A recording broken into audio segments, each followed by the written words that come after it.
Menurut ilmuwan komunikasi asal Amerika, John B. Watson, yang berteori kira-kira seperti ini.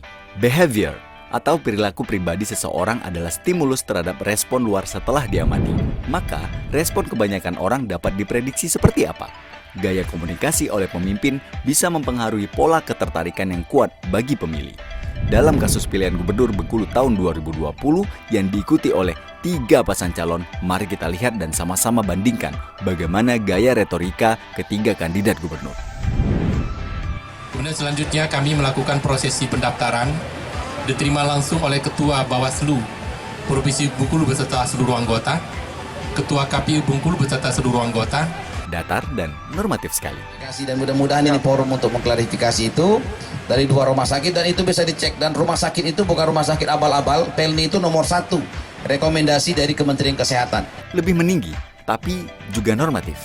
Mungkin saja jenis mobilnya sama, cc-nya sama, tapi cara menginjak pedal gas dan menginjak pedal remnya yang berbeda.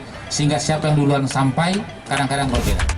Dari ketiga gaya komunikasi ketiga kandidat tadi, sadar atau tidak sadar mempengaruhi ketertarikan orang untuk menjadi pengikut politik masing-masing. Itu hanya dari sisi gaya bicara saja. Lalu bagaimana pembawaan mereka sehari-hari saat mereka masih menjabat? Terhadap terselenggaranya pilkada gubernur ini di Provinsi Bengkulu, khususnya di Kota Bengkulu.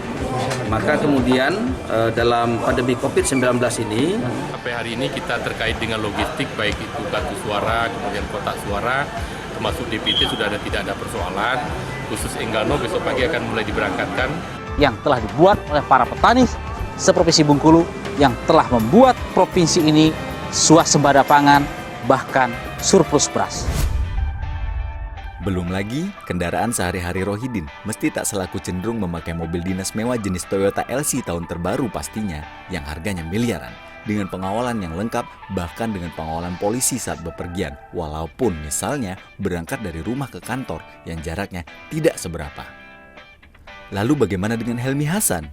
Wali kota yang kerap bertongkat ini juga jarang sekali lepas dari mobil dinas mewah sejenis Alphard yang harganya hampir 1 miliar.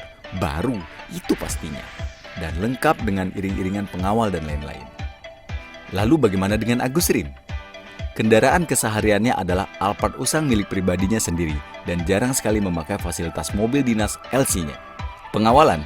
Jangan tanya, hanya ada 1 mobil pengawalan Satpol PP. Udah, itu saja. Dan terkadang dia melarang untuk dikawal.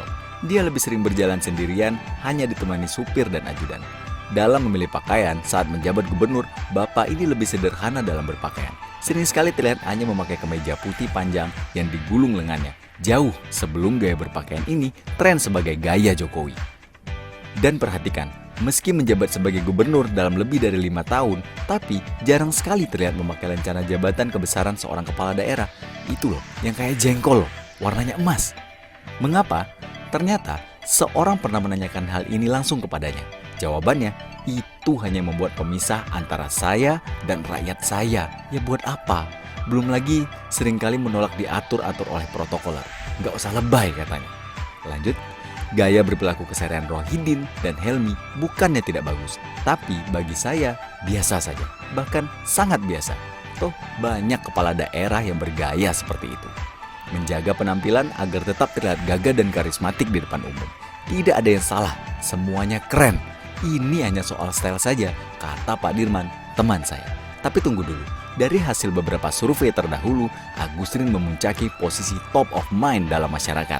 Meski gayanya cenderung biasa saja, jika tidak ingin dikatakan urakan untuk sekelas gubernur.